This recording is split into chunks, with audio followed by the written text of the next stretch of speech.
Doctors thought Kate Allatt was brain dead, when in fact she was awake, trapped inside her body. The 39-year-old was terrified they'd turn off her life support. She felt like she was being buried alive.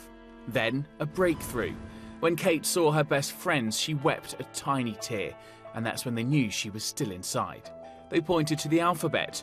Using the smallest flutter of an eyelid, she spelled the word sleep. Finally, she was freed from locked-in syndrome and filled with hope. Using her willpower, Kate managed to move her finger just a fraction. Then, 5 grueling months later...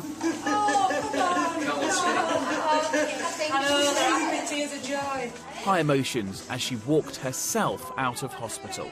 A truly remarkable recovery. Luke Farrington, Good Morning Britain. And Kate joins us now alongside Dr. Hilary. Phenomenal recovery, Kate. But that moment where you wake up after the stroke and realise you cannot communicate with anyone around you, and the fear you must have felt that something might happen to you as a result, must have been petrifying. I mean, it was. And can I just say why I'm here is I want to give a voice to people who are less able, like I was, and because I think communication is a basic human right, and there are people forgotten about. So if my story can help that, then I'm here to talk about it. Do you know how many other people are affected in this way? I don't know the actual stats. There's very little research done on this. I did a lot of work for 5 years with my charity and visited people personally, and people's improvement ranged from being a bit like Tony Nicholson to being like me, and anywhere in between. And there's always hope you can improve significantly. But in answer to your question, that feeling of being aware when everybody else was considered you vegetative, I can't say the word, sorry.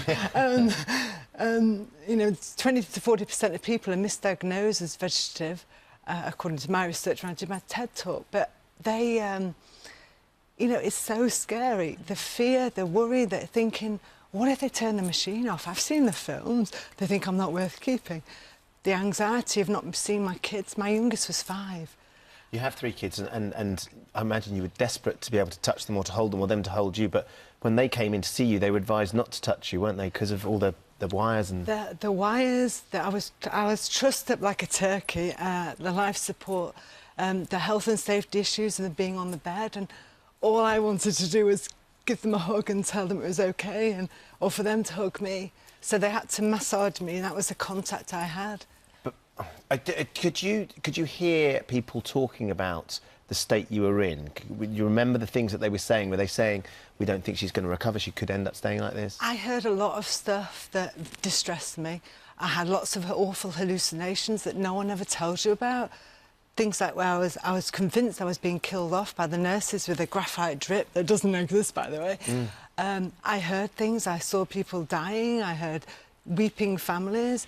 My husband, not in my locale, but he was told that she'd be better off dead in the early days, in the first couple of days after the stroke. And I didn't know that, but I was aware of people talking around me around my bed.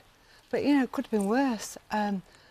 You know, I know of a man Jimmy Fritz, who was the nurses were discussing which organs were going to be donated to science after he died, and he heard that, and he's gone on to make a recovery. Wow. Goodness me. You managed to indicate to your very good friends that you were definitely still switched on, awake and in there. They then managed to help you communicate using, you know, so you could look at letters on a piece of paper, and that helped you communicate.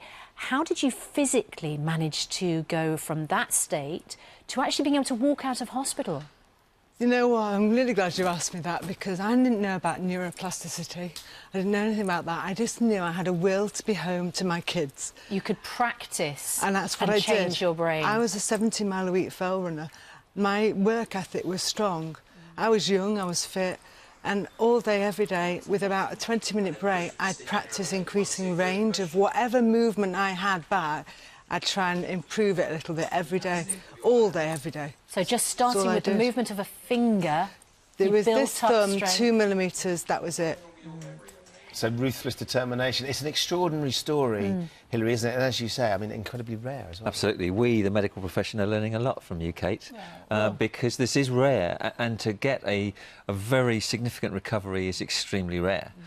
However, we're learning that we talk about neuroplasticity here, the ability of the will to relentlessly pursue getting the voluntary movements back is often down to the patient, and you were determined to recover.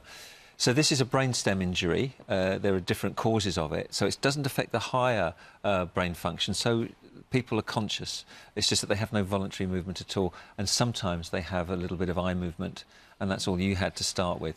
But it is rare. It's very rare. And I would have to say, though, that, you know, I had everything going for me. I had the kids that were young, the separation anxiety. I had an amazing husband, incredible friends, family, and I think with all those aspects together, I had a really good chance, and I had a bit of luck along the way as well. And they've got these mind-reading computer interface technologies now, so we can tell whether parts of the brain are functioning, and recent research has shown that patients in this state can be happy. And, you know, I have to say that you mentioned my first word I spelt out. I'll never forget it. But if you could wrap up every Christmas, every birthday, the first moment you hold your newborn in your arms for the first time, that's how happy I was to have been unlocked. It's fantastic, extraordinary determination. Great to see you. Thank you so much for coming in, Kate. Yeah. Thank you for having me. And can I just say that I would like to work more with the health service? Oh, let's do it. Yeah, good. Thank you, Dr. Hilary. Thanks very much.